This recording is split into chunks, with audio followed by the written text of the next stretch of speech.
Assalam Assalamualaikum warahmatullahi wabarakatuh. Bismillahirrahmanirrahim. Alhamdulillahi rabbil alamin. Assalatu wassalam ala ashrafil anbiya'i wal mursalin wa ala alihi wa sahbihi ajma'in.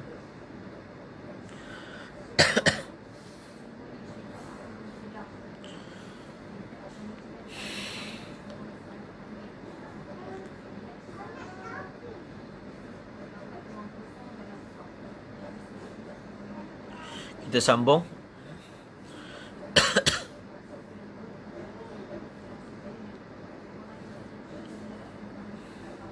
Semalam kita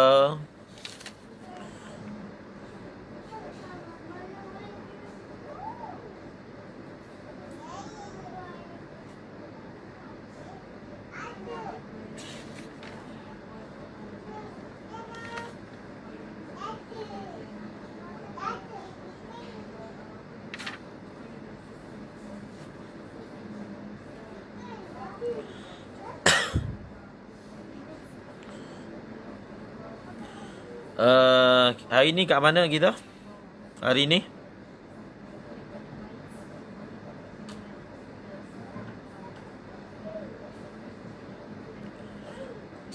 Qala fil hilyah. Qala fil hilyah.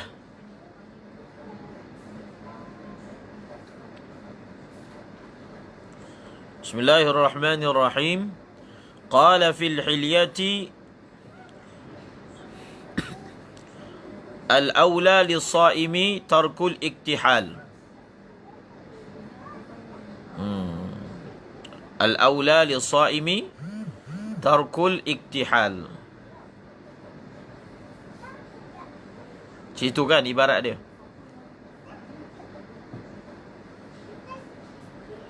Telah berkata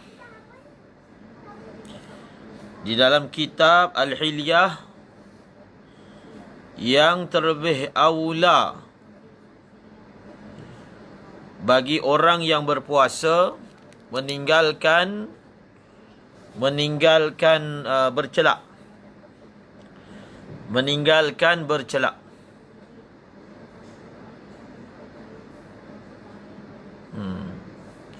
Maknanya kalau berdasarkan ibarat ni,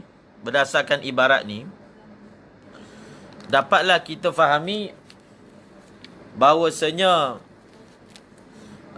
bercelak itu bagi orang yang berpuasa khilaful aula.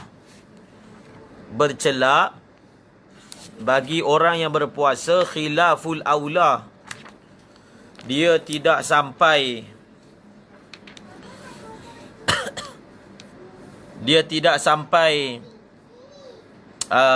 kepada makruh.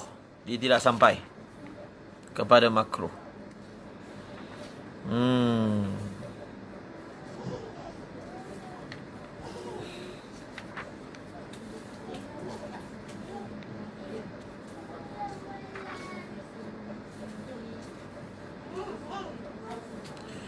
Dan semalam melakukan perkara yang mana yang disukai oleh syahwat, yang mubah, perkara yang disukai oleh syahwat dan perkara tersebut adalah mubah, maka hukumnya makruh. Hukumnya adalah makruh. Tetapi dalam masalah bercelak ini, kalau kita ambil daripada takbir yang digunakan, daripada takbir yang digunakan, maka hukum bercelak itu adalah khilaful aula. Khilaful aula.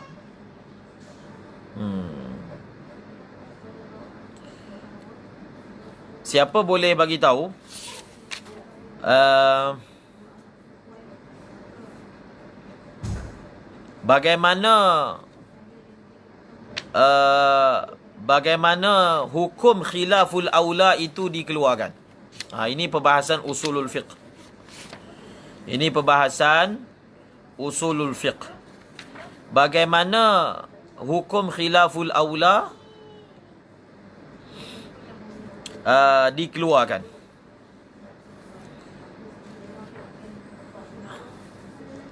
Kalau kita tengok dalam, misalnya dalam kitab Al-Waraqat, hukum taklifi ni ada 5. Dalam kitab Al-Waraqat, hukum taklifi ada 5. Dalam kitab Jam'ul Jawami', dalam kitab Jam'ul Jawami' ada 6. Dalam kitab Jam'ul Jawami'. Yang ke-6 tu ialah khilaful aula. Yang ke-6 adalah khilaful aula.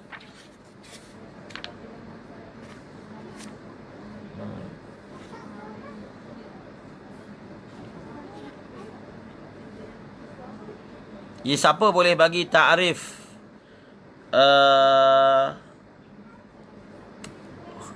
tuntutan khilaful aula?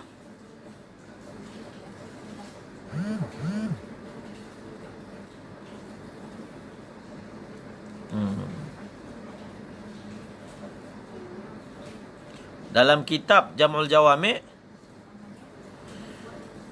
iqtida'u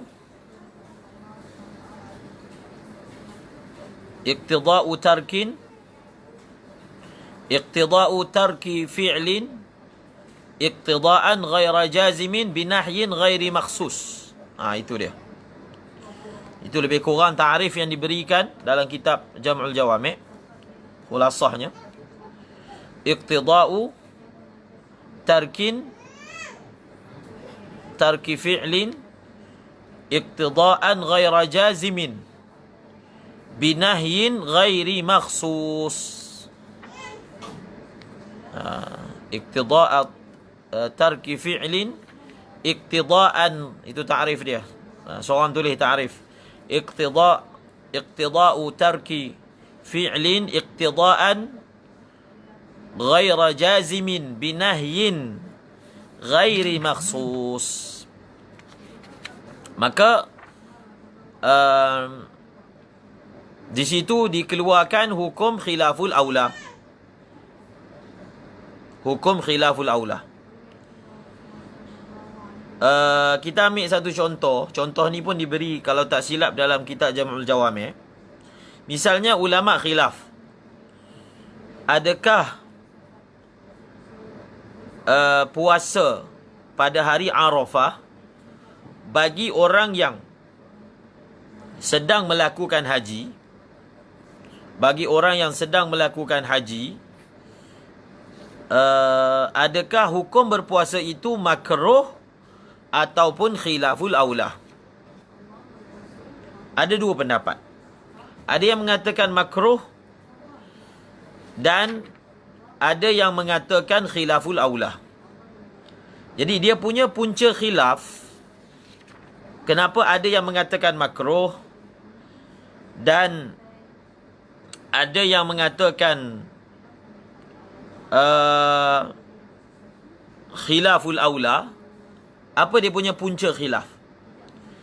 Jadi dia punya punca khilaf, adakah sabit nahyun makhsus? Di situ. Maksudnya ulama yang mengatakan hukumnya makruh, di sisi mereka hadis yang melarang daripada al-hajj berbuat demikian sabit. Maksudnya larangan makhsus itu sabit. Larangan makhsus itu sabit. Tetapi di sisi mereka yang mengatakan khilaful aula, larangan itu tidak sabit. Larangan itu tidak sabit. Jadi kita akan temui masalah-masalah yang mana khilaf. Ada ulama kata makruh, ada ulama kata khilaful aula. Jadi kita boleh nyatakan bahawasanya mansya'ul khilaf, punca khilaf tersebut iaitu seputar ataupun berputar dalam lingkungan adakah thubut, adakah sabitnya nahi maksus ataupun tidak sabit nahi maksus. Maka akan berlaku begitu. Misalnya antara perkara yang khilaf juga, membaca surah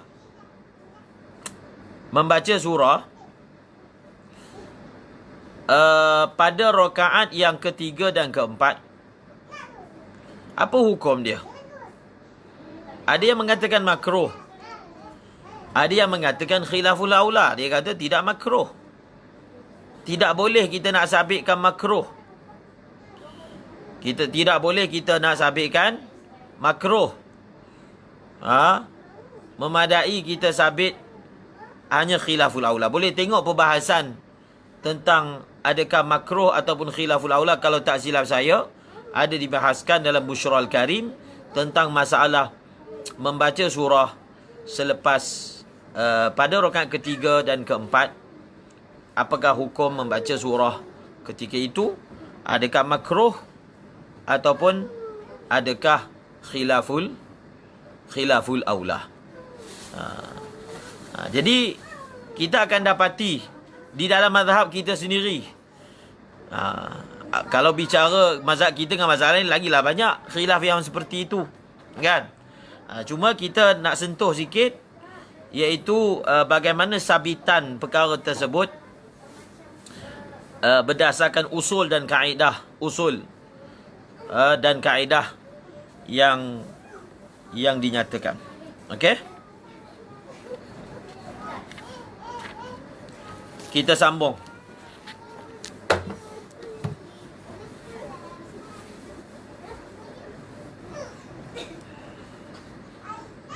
Wa yukrahu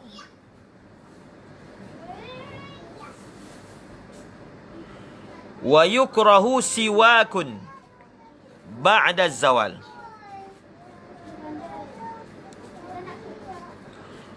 Wa yukrahu siwakun ba'da zawal.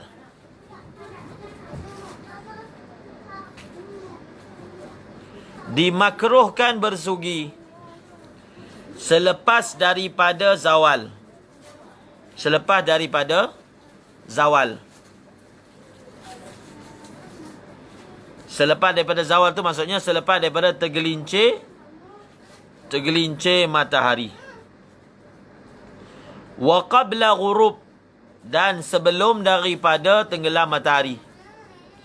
Wa innama aw akala karihan nasiyan. Wa qala jam'un lam yukrah bal yusannu in taghayyara al-famu binahwi naumin. Okey. Ini masalah masyhur. Ini masalah yang masyhur, iaitu masalah bersugi. Dalam mazhab Syafi'i, kalau pendapat yang mu'tamad, bersugi selepas zuhur makruh bagi orang yang berpuasa. Sama ada puasa sunat ataupun puasa wajib, hukum bersugi makruh itu sama saja. Ini yang mu'tamad. Bu, kita kecil. Yang kecil tu ada ungu.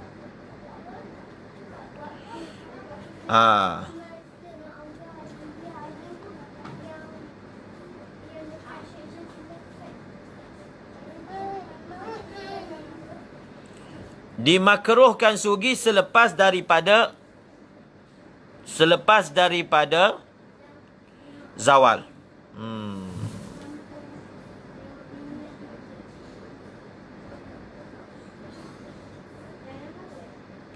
Dan sebelum daripada tenggelam matahari. Ini ma'ruf lah, masalah ni ma'ruf. Wa qala wa innama aw akala karihan nasiyan.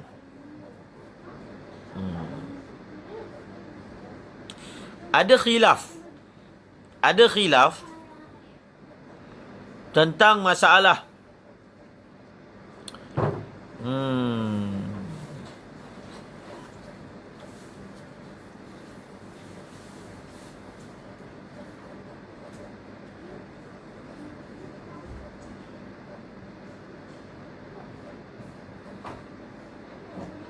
Bila dia sebut wa innama au akala karihan nasiyan ni, maksudnya ada khilaf lah. Maksudnya ada khilaf. Tetapi pengarang Fathul Mu'in memilih pendapat ni kerana mengikut syekhuna, iaitu Imam Ibn Hajar Al-Haytami. Maksud dia, sekarang ni kan, kita belajar dalam kitab misalnya Matan Ghayah wa Taqrib. Matan Ghayah wa Taqrib ataupun Matan Abi Syuja'. Matan Abi Syuja'. Satu soalan. Kitab Matan Abi Syuja', kitab Matan Abi Syuja', pengarang dia hidup sebelum Imam Nawawi ke selepas Imam Nawawi? Pengarang Al-Ghayah wa Taqrib, Matan Abi Syuja', Mukhtasar Matan Abi Syuja'. Matan Ghayah. Pengarangnya hidup sebelum zaman Imam Nawawi ataupun selepas zaman Imam Nawawi?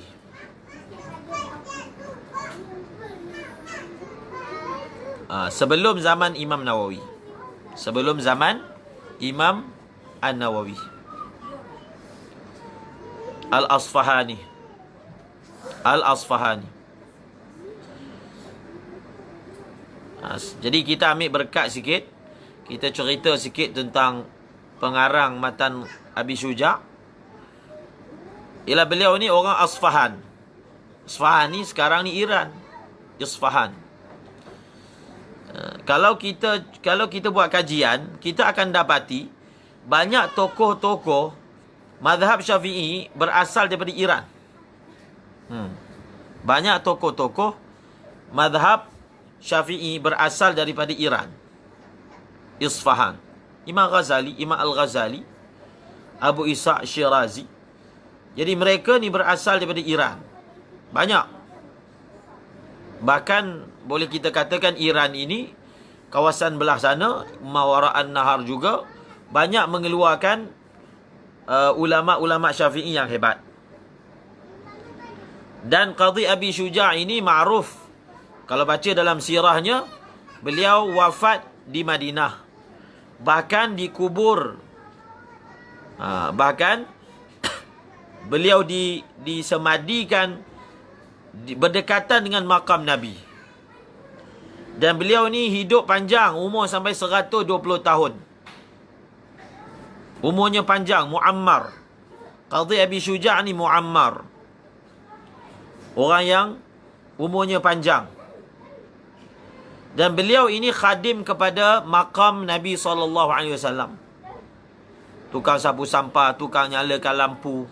Khadim kepada makam Nabi SAW. Dikatakan kubur beliau itu di bahagian, maknanya bawahnya, bawah kaki Nabi. Bukan dalam lah. Bukan dalam hujrah tersebut, tapi berdekatan dengan makam Nabi SAW. Pada ketika itu, Masjid Nabawi pada ketika itu. Dan beliau ini umur 120 tahun. Tetapi mata dia masih terang, telinga dia masih dengar. Bila ditanya apa rahsia yang menyebabkan perkara ini berlaku kepada beliau, beliau mengatakan, oleh kerana aku jaga anggota-anggota ini semasa aku muda. Jaga daripada maksiat. Jaga daripada maksiat.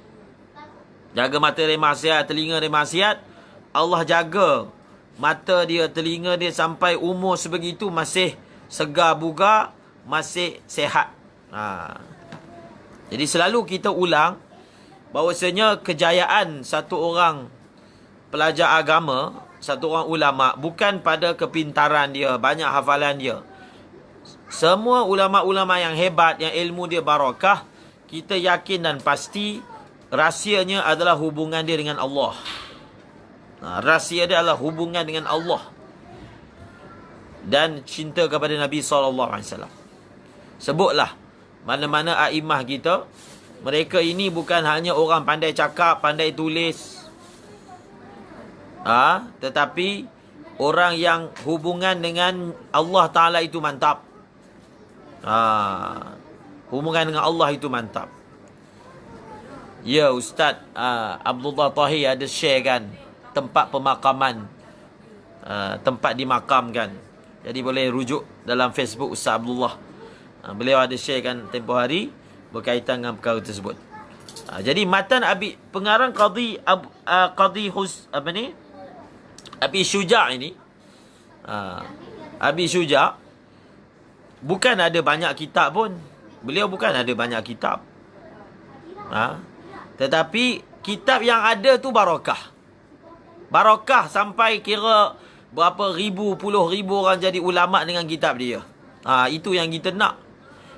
Matan Safinatun Najah, Matan Baiquniyah, ini semua pengarang yang kitab dia sikit je, kecil. Baiquniyah, Matan Ajrumiyah, Matan Abi Syuja', kitab-kitab yang barakah ini, pengarang kitab dia sikit je. Mereka mengarang kitab yang sedikit, tetapi barakah. Itu yang kita nak.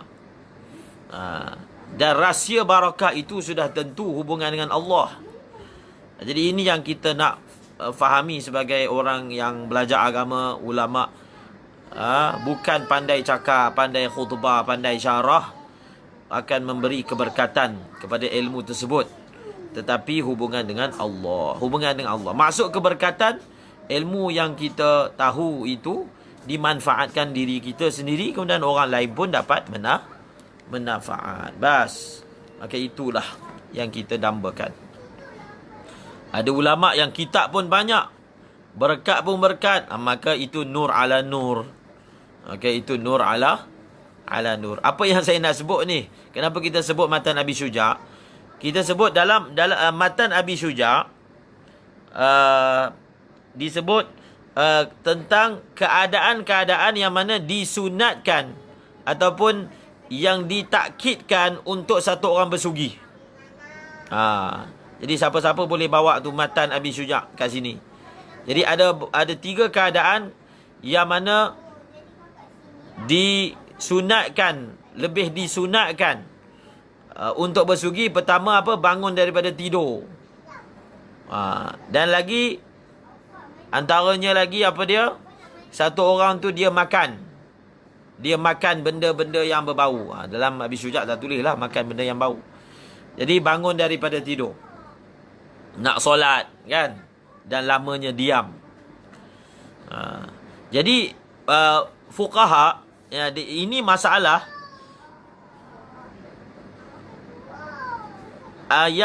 masalah ni adalah masalah khilaf antara Ramli dan Ibn Hajar. Kita memang bagus kita baca tentang ulama. Misalnya pengarang Mughni Al-Muhtaj, Abdul Wahab Sya'rani bersahabat dengan beliau. Beliau kata selama 30 tahun aku bersama dengan dia, aku tidak pernah tengok dia buat benda makruh. Tuan-tuan, makruh. Benda makruh pun tak buat. Usah bicara yang haram. Jadi janganlah bertanya kenapa kitab beliau begitu barakah.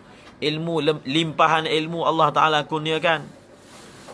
Pengarang Mughni Muhtaj ini di sahabat, di suhbah oleh Syekh Abdul Wahab Sya'rani 30 tahun tidak pernah buat benda yang makruh. Tak buat benda makruh, kan? Jadi kita berbangga kerana mereka itulah ikutan kita. Mereka itu ikutan kita. Jadi mesti ada sir itu. Mesti ada sir antara mereka dengan Allah, dengan Rasulullah. Dia tak mungkin jadi macam tu saja kerana bahasa hebat ke isi hebat. Dia mesti ada sir yang dia simpan, yang rahsia antara dia dengan Allah, yang menyebabkan barakah ilmu tersebut. Jadi itu yang kita nak. Jadi masalah ni kita bawa khilaf di antara Ibn Hajar dengan Ramli. Apa bentuk khilaf dia? Satu orang dia sedang puasa. Satu orang dia sedang puasa. Kan makruh asalnya dalam mazhab Syafi'i, makruh untuk satu orang yang sedang berpuasa untuk bersugi lepas zuhur. Lepas zuhur. Jadi lepas zuhur dia tidur. Dia tidur dan bangun daripada tidur. Kalau ikut kaedah asal, antara surah keadaan yang mana disunatkan untuk kita bersugi bila kita bangun daripada tidur. Satu. Yang kedua, satu orang lepas daripada zuhur, dia ada makan. Dia ada makan benda yang berbau, yang menyebabkan mulut dia busuk. Busuk dengan sebab makanan tadi. Busuk dengan sebab makanan tadi. Dia makan tu lepas zuhur tu terlupa.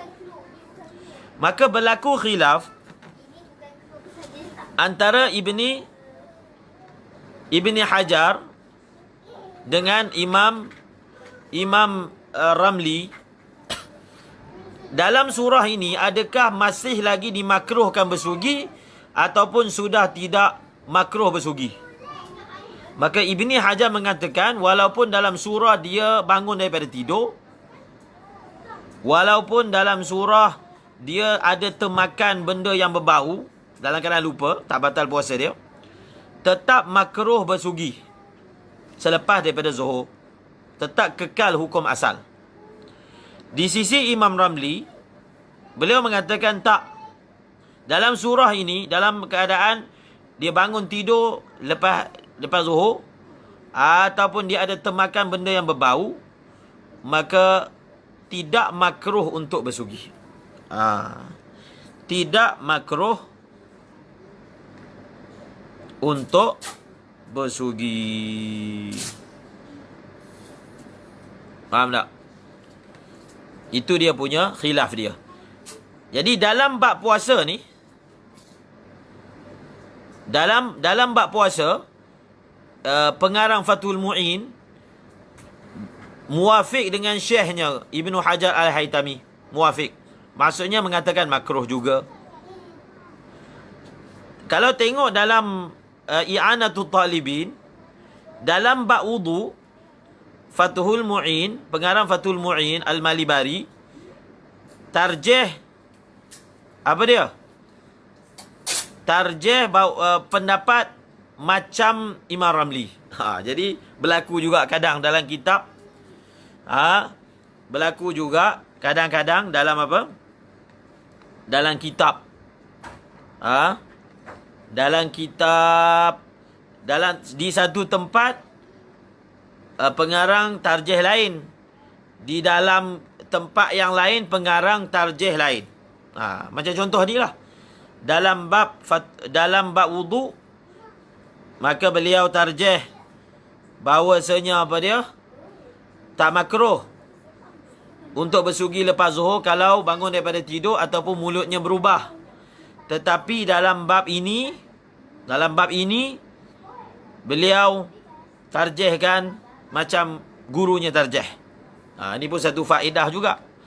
Dia punya kaedah dia, kalau satu orang ulama memiliki tarjih yang berbeza di tempat yang berbeza dalam kitab dia, maka kita lebih takdimkan tarjih beliau dalam bab yang khas bagi masalah tersebut. Faham tak?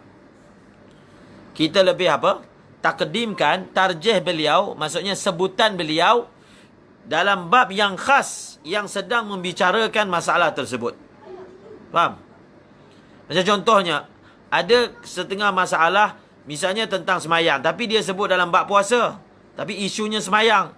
Contohnya, jawapannya A. Tapi dalam bab semayang sendiri, bagi masalah yang sama, jawapannya B. Kita nak ambil yang mana? Jawapan beliau tentang masalah itu dalam bab puasa, sedangkan isunya semayang, atau tentang isu semayang dalam bab semayang. Maka kita akan takdimkan sebutan ulama tersebut dalam bab yang khas membicarakan masalah tersebut. Okey? Itu kaedah tu. Kaedah dalam memilih kaedah dalam memilih. Faham tak? Jadi kita ambil lah sebutan pengarang Fathul Mu'in, memang sebab masalah tu, masalah tentang makruh tak makruh ni, masalah puasa, masalah yang memang khas, maka kita ambil yang dalam bab puasa. Okey, faham tak?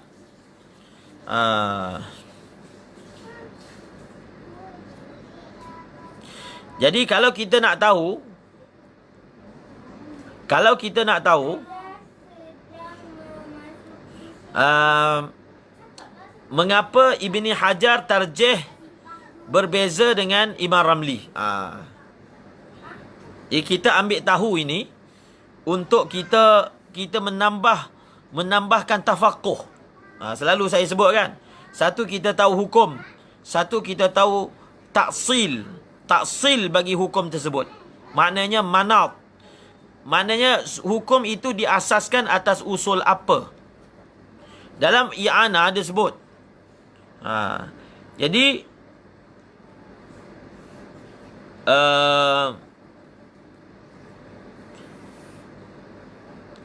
ada istilah muqtadin dengan mani'. Muqtadin lil hukmi, mani' lil hukmi.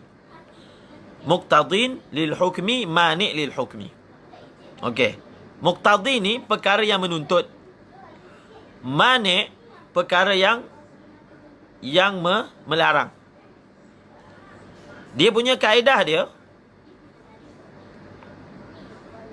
apabila idza ijtama'a al-muqtadi wal mani' quddimal mani'.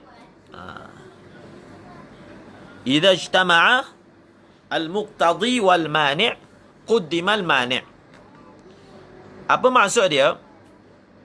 Bila satu orang mulut dia berubah lepas zuhur, mulut berubah, dia panggil taghayyurul fam, adalah muqtadi.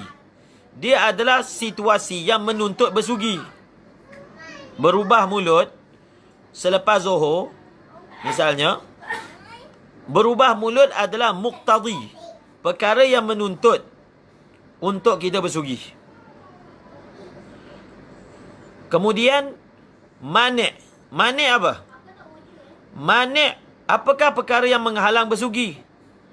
Perkara yang menghalang bersugi adalah orang itu sedang puasa. Orang itu, dia sedang puasa. Jadi sekarang ni kita nak takdimkan yang mana? Kita nak takdimkan mani' ataupun kita nak takdimkan muqtadi? Maka Ibni Hajar berkata dalam surah ini kita takdimkan mani'. Kita takdimkan mani'. Sebab kalau orang itu dia bersugi, maka dia memang buat benda yang muqtadi, tapi dalam masa yang sama ada mani'.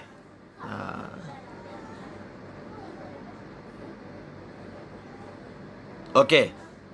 Kemudian contohnya kan kita belajar dalam faraid. Ada asbabul miras dan ada mawani'ul irth. Asbab, mawani' kan? Kalau pada diri seseorang ada asbabul miras, maksudnya pada diri dia ada sebab-sebab yang membolehkan dia mewarisi harta pusaka. Tak nampak pula Maulana Razi semalam ni. Apa asbabul miras? Baca sikit matan. Asbabu mirasil apa? Warasalasa. Apa asbabul miras? Ustaz Ilyas pun ada. Ustaz Ilyas bin Muhammad. Asbabul miras.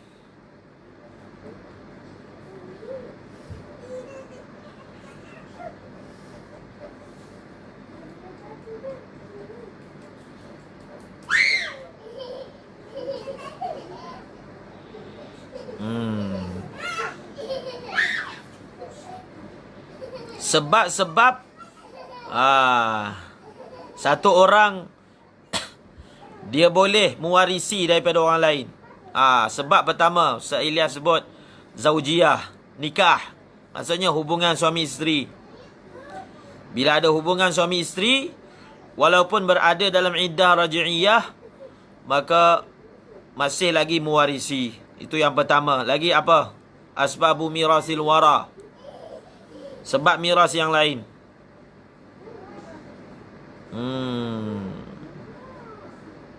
Qarabah. Ada hubungan keluarga. Wilayah. Dah keluar dah. 3. Bukan ada satu lagi ke? Satu lagi apa? Baitul Mal. Baitul Mal tak kira asbabul miras. Jadi dalam matan Rahbiyah sebut 3. Nikah, wala' dan juga nasab. Nikah, wala' dan nasab. Tetapi pada diri orang tersebut, dalam masa yang sama ada mawani'ul irth. Maka dalam surah ni semua kita tahu kan? Semua kita tahu bahawasanya kalau ada mawani'ul irth, maka dia tak akan dapat mewarisi. Betul tak? Dia tak akan dapat mewarisi. Okey, sebut pula mawani'ul irth. Perkara-perkara yang melarang. Baitul Mal. Jadi Baitul Mal pun dia boleh mewarisi. Boleh ambil. Dia boleh ambil harta pusaka. Sebelum kita nak bagi kepada zawil arham. Zawil arham. Tapi dengan syarat Baitul Mal itu mesti muntazim. Baitul Mal mesti tersusun. Okey? Jadi mawani'ul irs pula. Al-qatl, riqqun wa qatlun wa ikhtilafu dinin. 3. Riqqun wa qatlun wa ikhtilafu dinin. Jadi ini kita boleh bagi contoh kan. Ada asbab, ada mawani'. Kalau terkumpul sabab dan mani' pada diri seseorang, maka akan ditakdimkan mani'. Maksudnya dia tak dapat lah. Kita tidak takdimkan sabab. Kita tidak takdimkan sabab. Okey? Oh, dia ada satu lagi. Ad-daurul hukmi. Ad-daurul hukmi pun ada. Itu kita atas sikit lah. Ad-daurul hukmi. Mungkin dalam Syanshuri ada sebut. Tapi kalau dalam matan Rahbiyah sebut 3 sahaja. Asbabu mirasil wara. Okey. Jadi itu kita bawa masalah tu. Kita bawa masalah tu untuk nak bagi contoh. Kita nak bagi contoh bagaimana Ibni Hajar dalam masalah ini, beliau telah apa? Beliau telah melihat dari sudut bertembungnya muqtadi dan juga mani'. Maka kita takdimkan mani'. Okey? Faedah tu ada sebut dalam I'anah. Tapi Imam Ramli dalam bab ini beliau fatwakan sama seperti ayah beliau Al-Ramli Kabir. Cuba tengok dalam I'anah. Maksudnya Imam Ramli tengok dari sudut gini. Imam Ramli melihat dari sudut gini. Okey, kita tanya soalan. Apakah illat makruhnya bersugi? Illat makruhnya bersugi apa dia? Sebab dengan bersugi kita akan menghilangkan khaluf famis saim. Khaluf, bau busuk mulut orang sebab dia tak makan. Perbuatan bersugi menghilangkan tersebut. Dia sebenarnya dalam mazhab Syafi'i, Imam Syafi'i dalam beberapa masalah konsisten. Konsisten dalam, kita kan ada kaedah dalam fiqah. Okey, satu kawaid fiqhiyah, al-itharu fil qurabi makruh. Al-itharu fil qurabi makruh. Ithar. Ini tak ada kena-mengena, saja nak sebut kaedah tersebut.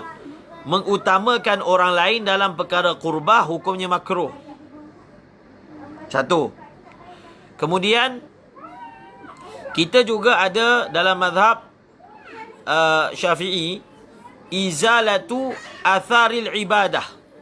Izalatu atharil ibadah pun sama juga makruh. Menghilangkan kesan ibadah itu hukumnya makruh. Maka antara masalah yang dibawa masalah bersugi, antara masalah yang dibawa masalah tashnif, kesat bekas air wuduk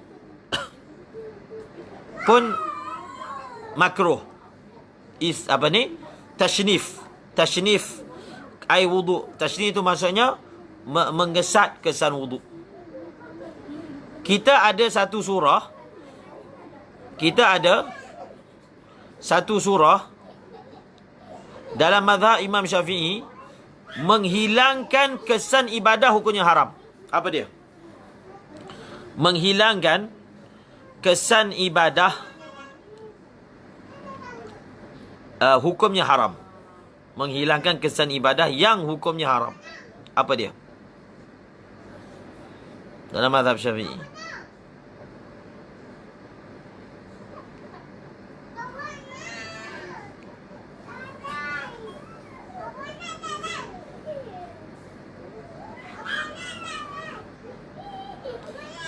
Iaitu mati syahid.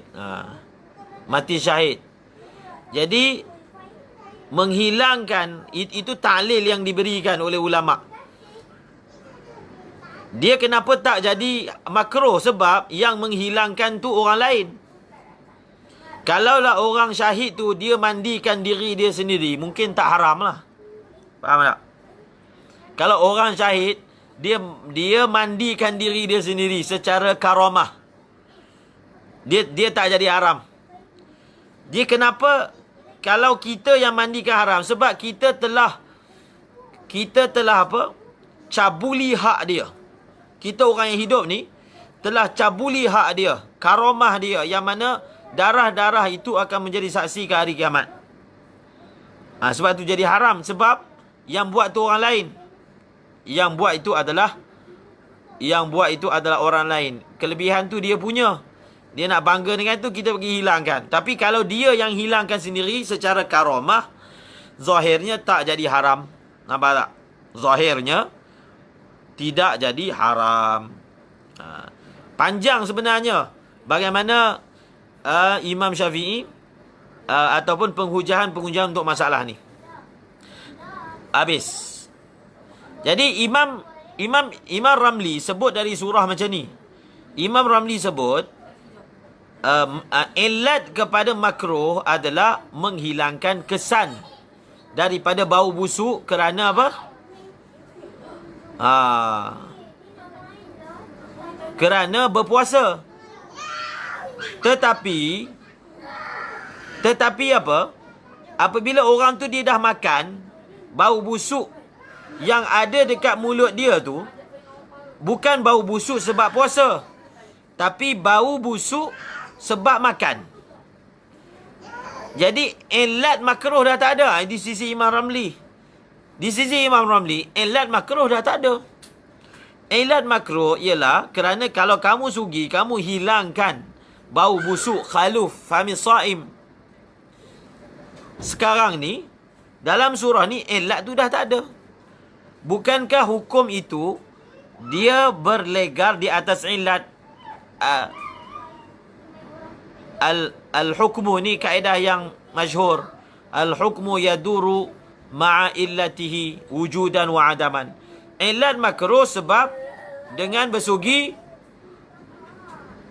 menghilangkan bau busuk yang terhasil dengan sebab puasa. Apabila dia makan benda yang busuk itu, maka bau busuk itu tak ada. Yang ada bau busuk sebab makan. Jadi kalau orang tu dia bersugi, dia tak dipanggil menghilangkan bau busuk sebab puasa. Tetapi menghilangkan bau busuk sebab makan. Nampak ada maknanya wajih juga. Nampak tak? Imam Ramli punya taujih itu wajih juga. Ada point. Kan? Betul tak? Kalau kita bermakai kaedah yaduru ma'illatihi. Al-hukmu yaduru ma'illatihi wujudan wa adaman.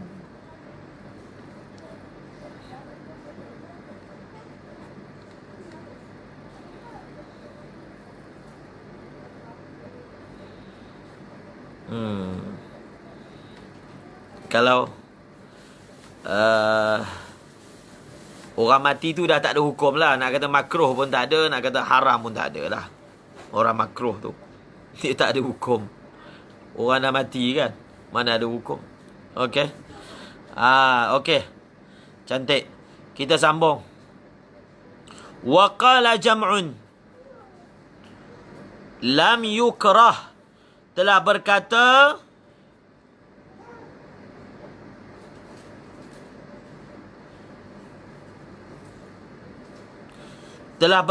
oleh apa? Satu kumpulan ulama tidak makruh. Dia Imam Nawawi lah sebenarnya. Imam Nawawi antara ulama yang ikhtiar bahawasanya bersugi lepas zuhur ini tidak makruh bagi orang yang berpuasa. Begitu juga Imam Al-Muzani, Ibnu Abdissalam, Abu Syam. Ada nama dekat dalam nama i'anah. Antara ulama yang ikhtiar pendapat ni Imam Nawawi, Imam Al-Muzani, Imam Ibnu Abdissalam, Abu Syamah. Okey. Ustaz Syed Ahmad Al-Idrus, Sadah Ba'lawi. Sadah Ba'lawi, ya. Dia dalam kitab Al-Manhajus Sawi karangan Al-Habib Zain Sumaid, bagus tu, ada satu fawaid tentang masalah-masalah yang ulama Ba'lawi ataupun di Hadramaut mereka mengamalkan tidak seperti mazhab Syafi'i. Boleh tengok. Boleh tengok. Mereka mengamalkan mazhab Syafi'i. Okey. Jadi Imam Nawawi antara yang qail begitu.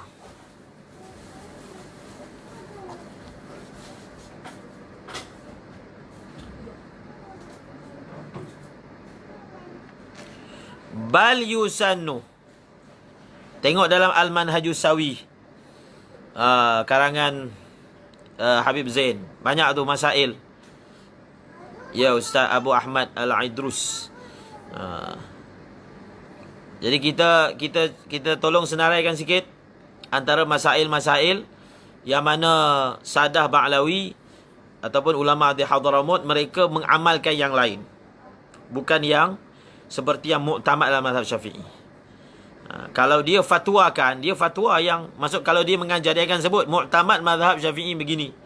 Tetapi segi amalan yang memang diamalkan oleh leluhur lain. Kita senaraikan faedah untuk tambah faedah. Lain. Imam Ramli tak sama. Imam Ramli lain. Imam Ramli hanya boleh bersugi tu kalau ada termakan dan kalau ada bangun tidur. Tapi di sisi kumpulan ni mutlaqan. Beza tu tak sama. Wa qala jam'un ni tak sama.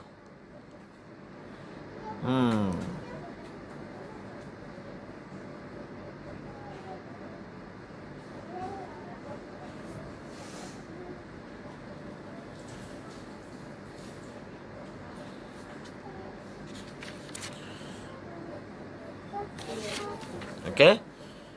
Ya, Imam Nawawi mutlaqan tak makruh.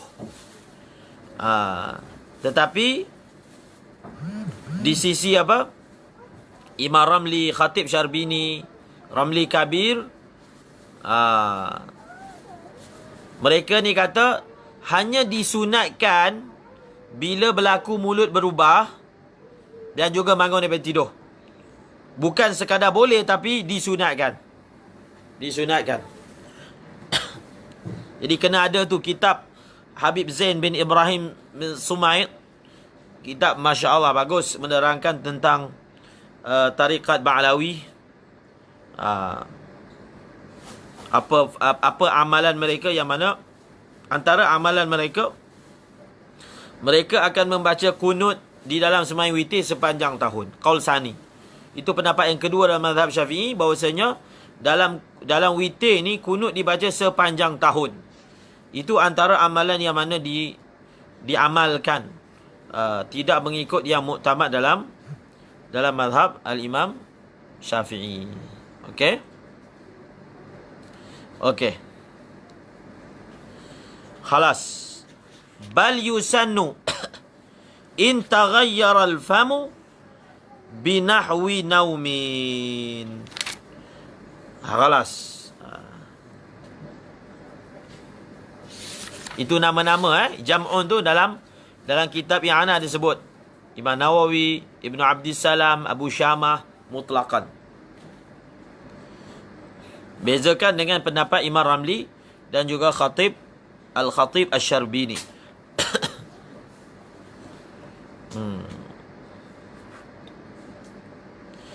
Dia kita suka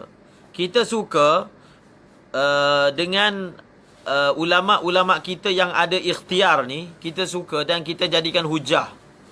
Menunjukkan bahawasanya mazhab Syafi'i ni bukanlah jumud taklid, langsung tak keluar, langsung tak ada ulama'nya tak ada pilih pendapat lain, tak. Tapi ulama' dia amanah. Ulama' membezakan antara mazhab Syafi'i dengan ikhtiar peribadi.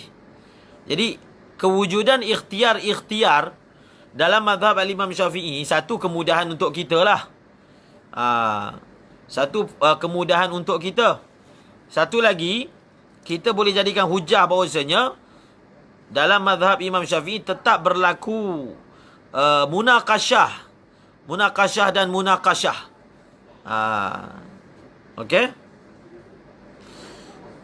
Jadi perkara itu, dari sudut itu kita pandang tentang kewujudan ikhtiar, munaqasyah di kalangan a'immah. Kita boleh munaqasyah dengan syarat kita mempunyai khalfiyah. Kemudian seterusnya, yang ni senang ni. Yang ini senang.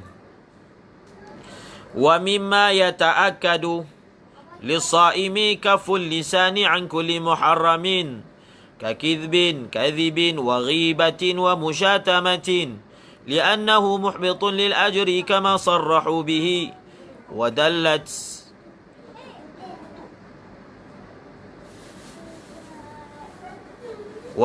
alayhi al-akhbar as-sahihah wa nassa alayhi Syafi'i wal ashab wa aqarrahum fil majmu' wa bihi yaridu bahtha al-Azra'i husuluhu wa alayhi ithmu ma'siyatihi wa qala ba'duhum yabtulu aslu sawmihi wa huwa qiyasu madhhabi Ahmad fi as-salati fil maghsub walau syatamahu ahadun falyaqul walau fi naflin inni sa'imun marratain aw thalathan fi nafsihi tadhkiran laha wa bilisanihi haythu lam yuzanna riya'an fa in iktasara ala hadima fal aula bilisanihi. Okey, sambung.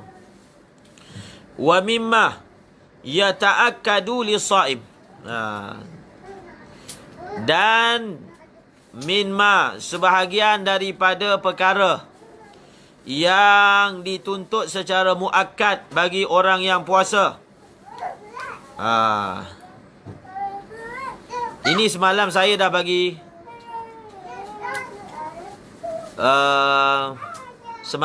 bagi tambih. Kan ada misalnya kan, meninggalkan benda yang haram. Jadi meninggalkan benda yang haram ni bukan sunat, hukumnya wajib. Semalam kita dah bagi tahu cara nak taujih dia. Ulama pun bagi tahu.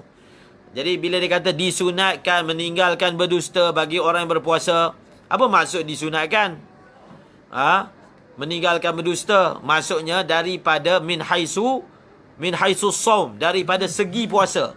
Apa maksud dari segi puasa? Maksudnya benda itu sunat dari segi kalau dia buat tidak membatalkan puasa. Dari sudut tu. Semalam dah bagi tambah dah. Jadi kita dah tahu dah jawapan dia kalau ada iskal. Wa mimma yata'akkadu lis-shaimi kafful lisan an kulli muharramin. Menahan lidah daripada semua perkara yang haram seperti berdusta, seperti ghibah. Seperti berdusta, seperti ghibah.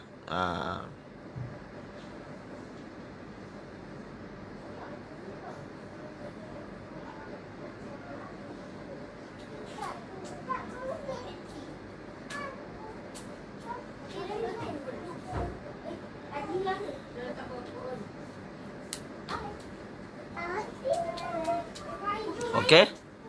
Seperti ribah dan juga seperti berdusta.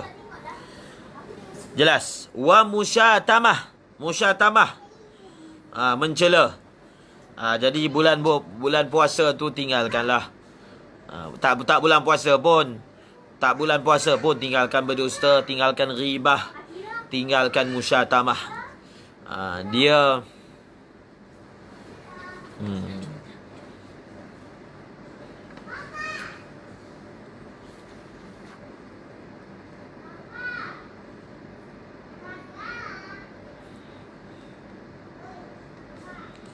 tinggalkan ribah, tinggalkan musyatamah. Jadi tidak puasa pun begitulah hukum dia. Tapi masalah ribah ni kira paling payah lah. Asatizah pun kuat ribah juga.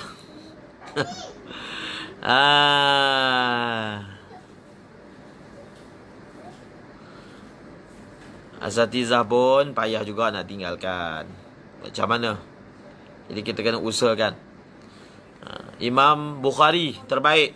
Imam Bukhari dalam bab ribah ni terbaik. Beliau berani kata dia meninggal dunia, tak ada siapa-siapa boleh tuntut. Tak ada siapa yang boleh tuntut atas dia perbuatan kesalahan ribah. Imam apa? Imam Bukhari. Imam Bukhari beliau berani cakap bahawasanya apa? Beliau tidak ada sesiapa yang boleh apa?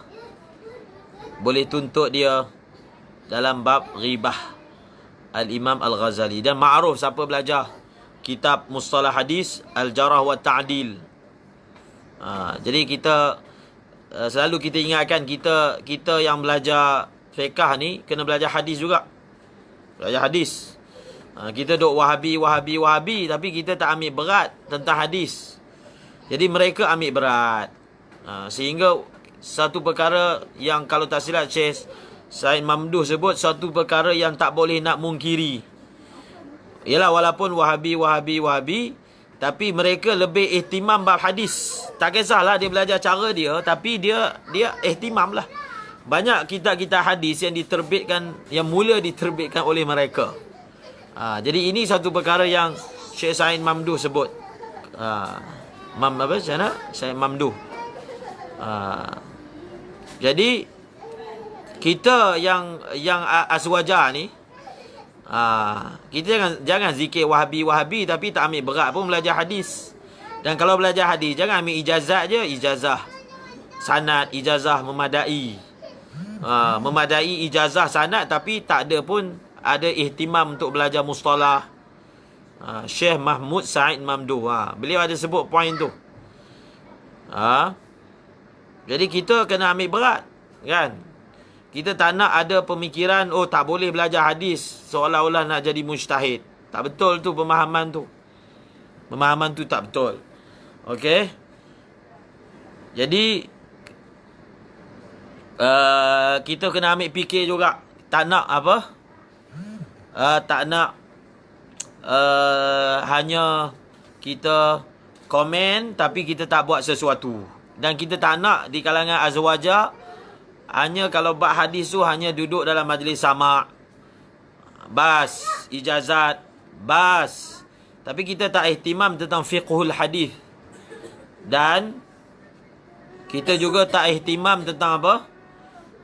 Tentang rijal. Tak ihtimam sangat lah sebenarnya. Memanglah ada, kita bolehlah sebut nama-nama. Tapi segi ihtimam itu kita tak boleh nafikan kurangnya ihtimam. Kurangnya ihtimam, sebutlah. Pesantren ke, pondok ke, madrasah ke, ihtimam tu kurang. Jadi kita nak, kita belajar fiqh dan juga belajar hadis. Tak nak sama' saja. Tak nak sama' je, tak nak sanad je. Kita tak nak. Sebab itu kalau nak ihtimam dengan ijazat sanad, itu selepas ambil berat soal fiqhul hadis. Bagaimana nak menjamakkan hadis. Kita tak nak lah bila berbangkit masalah hadis, semua cari Ustaz Dr. Hafiz Syarani. Dah tak ada orang lain dah. Ustaz Hafiz Syarani. Kita tak boleh nak sebut ulama-ulama kita yang dulu. Nak sekarang ni, sekarang. Jadi gabungkan, Masya Allah. Jadi kalau ikut kaedah Diubendi, sepatutnya kaedahnya adalah menggabungkan antara fiqh dan juga hadis. Tapi kita pun dalam Diubendi pun tak betul-betul tak betul-betul apa? Ihtimam. Kita banyak bagi tumpuan pada fiqhul hadis kadang-kadang, itu pun tak bagi sangat pun. Dalam bab rijal kurang. Okey, kembali. Setelah letteran ni, kembali. Jadi benda itu perlu dimantapkan, perlu. Perlu ada munaqasyah, perlu ada pembacaan. Jadi kita kembali setelah letteran tadi tu, untuk asatidah lah letteran ni.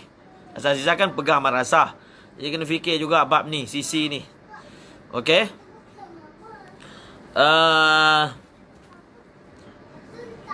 Apa benda ni nak sebut? Imam Ghazali, Imam Bukhari ma'ruf.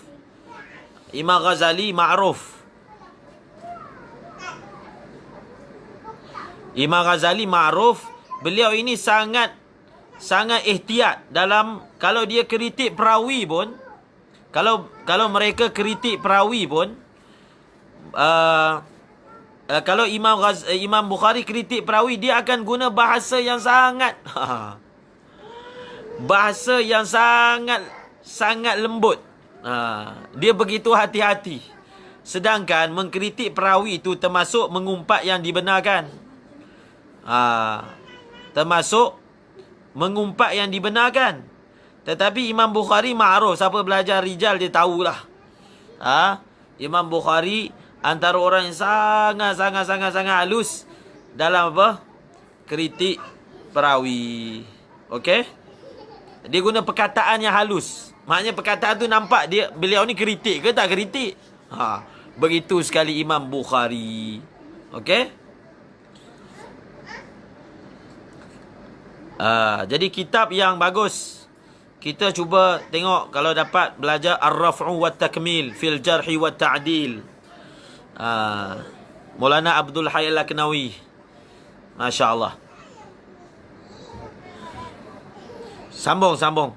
Li'annahu muhbitun lil ajri kama sarrahu bi. Ini ilat. Sebab apa dituntut secara muakkad untuk meninggalkan perkara tersebut? Li'annahu, kerana perkara tersebut menghapuskan pahala. Kama sarrahu bihi, seperti mana ulama telah menyatakan menghapuskan pahala. Sarrahu bihi, hihi kembali kepada biihbatihi lil ajri. Bihi tu dhamir tu kembali kepada mana? Biihbatihi lil ajri. Biihbatihi lil ajri. Saya selalu sebutlah ulama Syafi'i ni sebenarnya ulama hadis. Tapi yang terkemudian ni dia belajar fiqh je. Ulama Syafi'i, tokoh-tokoh hadis ulama Syafi'i. Sebutlah nama siapa. mustalah ke, fiqhul hadis ke, ulama Syafi'i. Tetapi mutaakhirin ni bukan mutaakhirin, mutaqaddimi pun ada juga. Jadi kurang ihtimam. Cuba tengok Imam Rafi'i. Sebahagian ulama kata Imam Rafi'i lebih mahir dalam hadis berbanding Imam Nawawi. Sebahagian lah sebut begitu.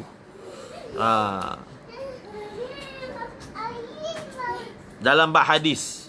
Tetapi sebab beliau ada syarah Musnad Imam Syafi'i kalau tak silap. Cuba tengoklah Imam Rafi'i dalam Asy-Syarhul Kabir. Imam Rafi'i dalam Asy-Syarhul Kabir. Tengok berapa banyak hadis beliau bawa. Kan? Sehingga nak kena ada Talkhisul Habir. Talkhisul Habir. Imam Rafi'i. Walaupun beliau ni menonjollah dalam bidang fiqh, memanglah itu. Tapi tidaklah kata dalam bidang hadis tu tak ada. Imam Ghazali bahkan. Imam Ghazali beribu-ribu hadis. Maknanya beliau punya iltifat kepada hadis tu cepat. Okey. Kama sarrahu bihi. Kama sarrahu bihi ay bi ihbatihi lil ajri. Bihi itu kembali kepada apa? Kama sarrahu bihi. Bihi itu kembali kepada bi ihbatihi lil ajri. Seperti mana telah mensarihkan oleh ulama dengannya, dengan bahawasanya perkara-perkara tadi meluputkan pahala. Bihi kembali kepada apa? Bi ihbatihi lil ajri. Bi ihbatihi lil ajri. Kemudian wadallat alaihi al akhbaru sahihah, dan telah menunjuk ke atasnya oleh hadis-hadis yang sahih. Hadis-hadis yang sahih. Maksudnya hadis-hadis yang sahih menunjukkan mengumpat ketika puasa, mengeji ketika puasa, berdusta ketika puasa, meluputkan pahala. Meluputkan pahala. Wa nassa alaihi Syafi'i wal ashab. Telah menaskan ke atasnya oleh Imam Syafi'i dan juga ashabu Syafi'i. Telah menaskan. Maknanya Imam Syafi'i sendiri telah naskan dan ulama Syafi'i telah naskan bahawasanya mengumpat, apa semua ni meluputkan pahala. Wa aqarrahum fil majmu', telah memperakui akan mereka oleh Imam An-Nawawi dalam kitab Majmu'. Majmu'.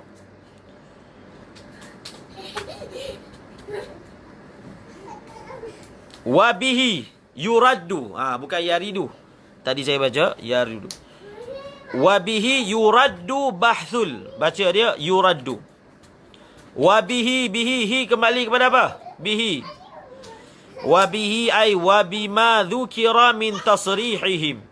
Wa bihi ay wa bima dzukira min tasrihihim. Wa bihi kembali kepada wa bima dzukira min tasrihihim wa dalalati akhbar. Tengok dalam i'anah.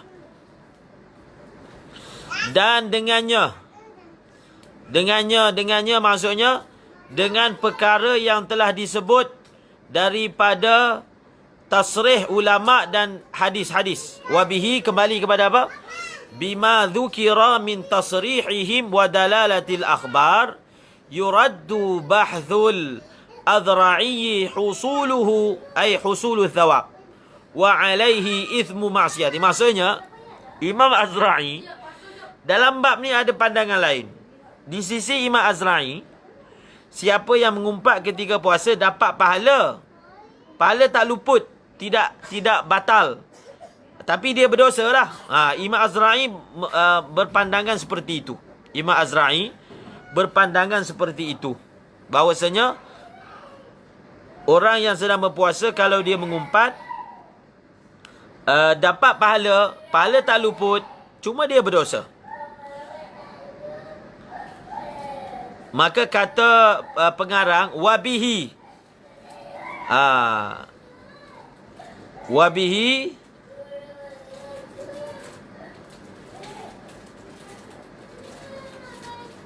Wabihi dengan tasrih daripada ulama tadi, maka dirad bahas Imam Azra'i yang mengatakan terhasil pahala wa alaihi ismu ma'siyatihi. Khalas. Wa qala ba'duhum. Telah berkata sebahagian ulama. Yabtulu aslu sawmihi. Batal asal puasa dia. Ada sebahagian ulama kata, dengan mengumpat, pahala, bukan pahala je batal, puasa pun batal. Bukan pahala je batal, tetapi puasa pun batal. Ba'duhum ni siapa? Dalam i'anah sebut Auza'i. Imam siapa? Imam Al-Auza'i. Jadi Imam Auza'i, ba'duhum tu kembali kepada Imam Al-Auza'i.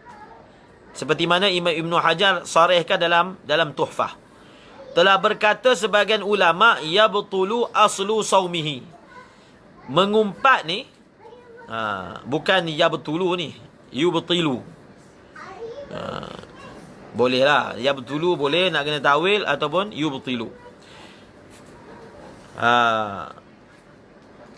Yabtulu aslu sawmihi. Batal asal puasa dia. Wa huwa qiyasu madhhabi Ahmad fi salati fil maghsub. Dan huwa tu kembali kepada butlanu asli sawmi. Huwa kembali kepada butlanu asli sawmi. Batalnya asal puasa. Batalnya asal puasa. Huwa kembali kepada batalnya asal puasa.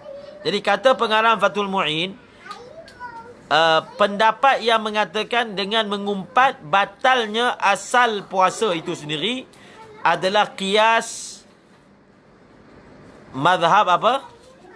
Mazhab Imam Ahmad bin Hanbal dalam bab solat fil maghsub. Fil maghsub maksudnya fi thawbil maghsub. Fil maghsub maksudnya fi thawbi al maghsub. Fil maghsub sifat kepada mausuf al-thawbi.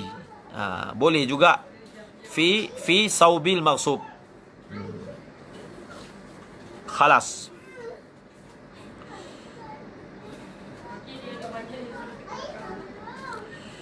Walau syatamahu ahadun falyaqul. Kalau ada orang cela dia, maka hendaklah dia kata, orang yang sedang puasa, falyaqul as-saim. Walaupun puasa sunat, katakan kepada dia, inni saimun. Bagi tahu kat dia, inni saimun 2 kali, marratain au thalasan. Katakan, falyaqul inni saimun marratain au thalasan fi nafsihi tazkiran laha. Nampak tak? Jadi dalam masalah ni memang kalau kita belajar dalam syarah hadis, ulama bahaskan yang Nabi kata, yang Nabi SAW menyebut bahawasanya kita kata kepada orang yang cela kita ni, saya sedang puasa ni, kita sebut dengan suara ke atau sebutlah hati? Maka ulama kita pilih, dia kata saya sedang puasa tu sebut dalam hati, bukan sebut atas lidah. Benda tu khilaf lah. Sebab dalam hadis sebut falyaqul inni saimun. Jadi falyaqul inni saimun sebut atas lidah ke ataupun sebut dalam hati? Jadi dalam kitab ini memilih bahawasanya sebut dalam hati. Kenapa pula sebut dalam hati? Apa faedah dia? Tazkiran lah. Tazkiran lah ni ilat kepada kenapa dia sebut dalam hati. Tazkiran lah untuk dia mengingatkan dirinya sendiri. Oh, wabilisanihi, dua-dua. Oh, dua-dua sekali. Tazkiran laha wabilisani. Oh, dua-dua. Betul. Dia sebut dua-dua. Masuk dalam diri pun sebut, atas lidah pun sebut.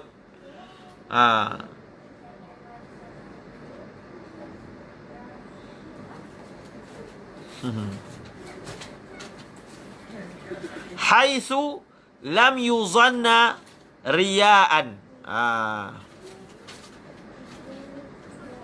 Haitsu lam yuzanna riya'an. Haitsu ni kait. Haitsu ni kait kepada bilisanihi. Haitsu ni adalah kait kepada bilisan ni, bukan kait kepada sebelum ni.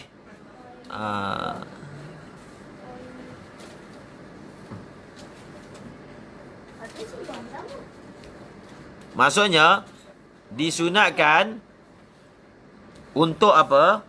Dia sebut atas lidah tu kalau tidak disangka dia riak. Kalau disangka dia riak tu disebut hati je lah. Dia sebut dalam hati. Fa in iqtasara ala ahadihima. Tapi kalau dia nak buat satu je, sama ada lidah ataupun diri sendiri, maka lebih baik dia sebut dengan lidah dia berbanding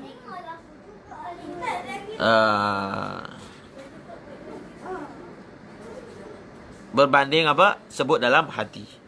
Okey. Khalas.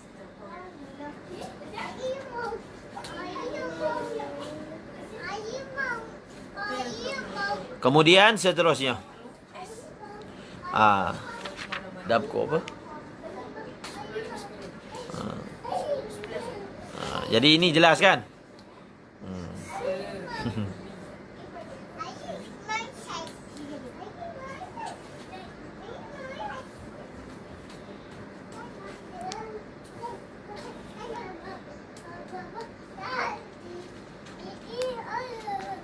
Sekiranya dia aman daripada riak. Sekiranya dia aman daripada riak. Okey. Seterusnya. Kita baca sikit lagi.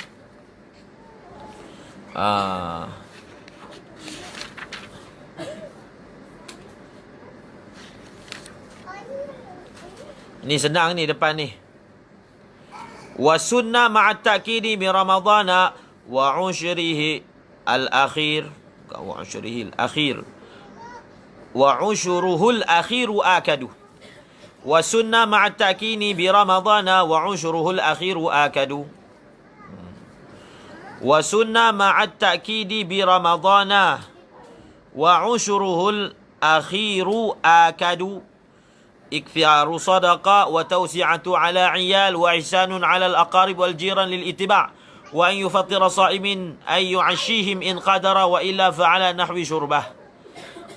Jadi sikit ni senang je. Disunatkan secara takkid bila bulan Ramadan, dan kalau 10 hari akhir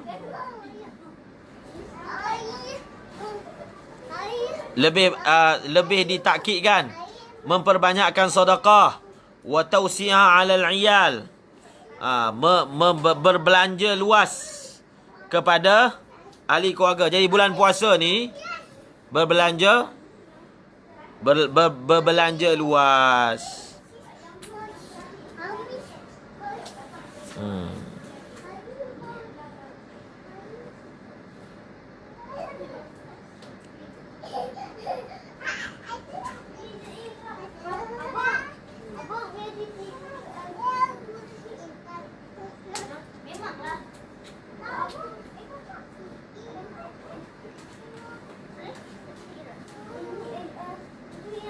Dia kalau waw makna au, dia macam tak nampak dia punya taujih dia. Tak nampak dia punya taujih dia. Waw makna waw, walaupun i'anah sebut begitu, tak nampak taujih dia. Sebab dia kata kalau dia nak buat salah satu, maka lebih aula lidah. Maksudnya ada surah buat dua-dua. Jadi dia pun perlu dan orang tu pun perlu. Jadi waw itu kalau kekal atas makna waw pun tak ada masalah. Waw tu kalau kekal atas makna waw asal, iaitu jamak, tak ada masalah. Sebab perkataan ini saim untuk faedah dia dan juga faedah orang yang cela dia. Okey? Jadi bulan puasa disunatkan belanja besar. Belanjalah bazar Ramadan, tapi tahun ni tak ada bazar Ramadan. Jadi belanja lebih sikit buka puasa. Okey. Dan juga wa ihsan. Dan buat baik alal aqarib, jiran, kaum kerabat. Wa an yufattira saim. Yufattira saim. Maksudnya bagi makan berbuka kepada orang yang berpuasa. Okey. Ay yu'ashihim in qadara. maknanya bagi makan malam tu. Kalau dia mampu, wa illa fa'ala nahwi. Kalau dia mampu bagi makan malam, bagus. Tapi kalau tak, fa'ala nahwi syarbah. Kalau dia tak mampu bagi seteguk air pun, bagilah. Maknanya ada bagi juga kepada orang yang puasa. Dan memperbanyakkan membaca Al-Quran. Ma'ruf. Fi ghairi nahwil hush. Pada selain daripada fi ghairi nahwil hash.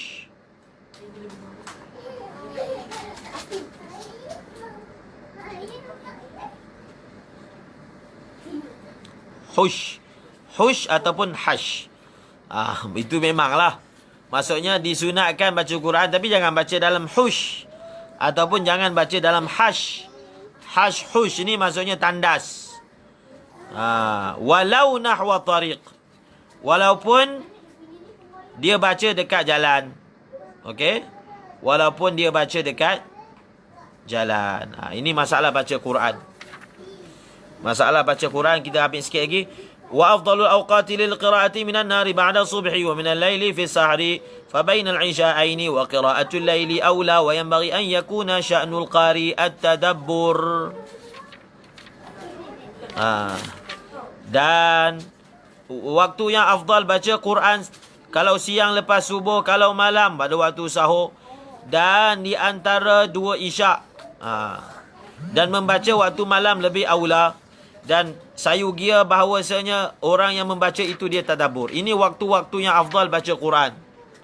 Waktu-waktu yang afdal untuk membaca Al-Quran. Qala Abu Laysi fil Bustan, yanbaghi lil qari an yakhtima al-Qur'ana fi sana marratan illam yaqdir ala ziyadah. وقال أبو حنيفة من قرأ القرآن في كل سنة مرة فقد أدى حقه. وقال أحمد يكره تأخير ختمة أكثر من 40 يوما بلا عذر لحديث ابن عمر. Ini jelas. Ini kita tutup dengan cerita baca Quran. Orang yang baca Quran sayugia tadabbur. Dan Abu Lais telah sebut dalam kitab Al-Bustan, sayugia bagi orang yang membaca Quran, dia khatamkan Quran dalam setahun 2 kali. Kalau dia tak mampu lebih daripada itu. Kemudian Imam Abu Hanifah berkata, siapa membaca Quran pada setiap tahun 2 kali, dia telah menunaikan haknya. Dan Imam Ahmad berkata dimakruhkan melewatkan khatam Al-Quran lebih daripada 40 hari tanpa uzur, kerana hadis yang sabit daripada Ibni Umar radhiyallahu anhu. InsyaAllah kita sambung lagi esok. Masih lagi tentang bab ibadat.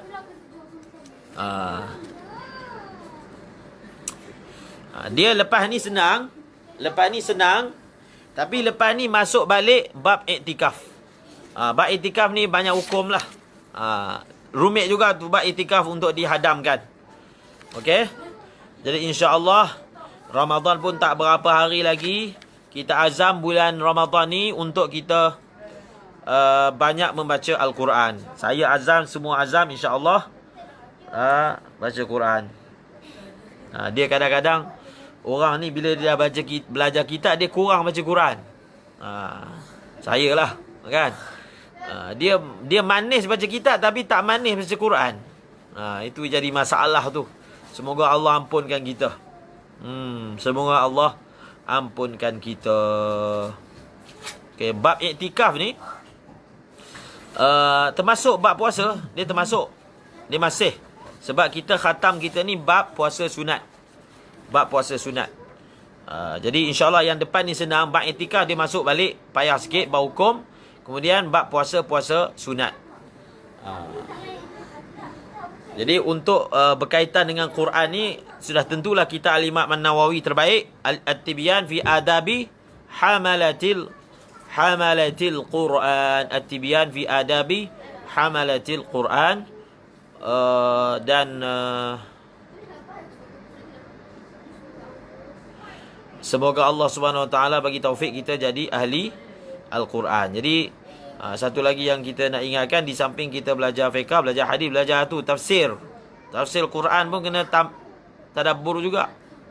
Kadang-kadang kita ni, kita faham, Quran tak faham. Sedangkan maksud belajar kita nak faham Quran. Kita faham, Quran tak faham. Dia tak boleh nak faham Quran. Sedangkan dia dah belajar. Jadi kadang-kadang masalah juga tu. Masalah kita punya sistem ke, macam mana ke. Sedangkan itulah maksud kita belajar ilmu alat, untuk sampai kepada Al-Quran.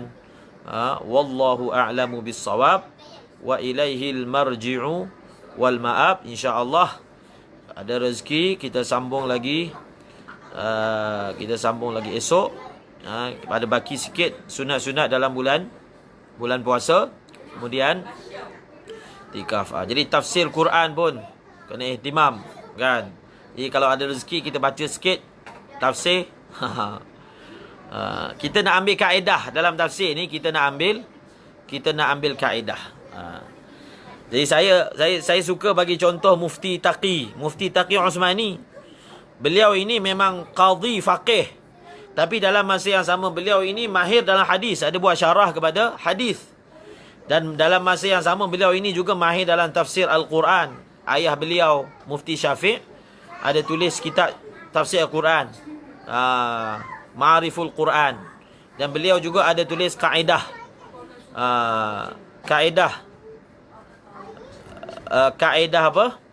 kaedah tentang tafsir Al-Quran.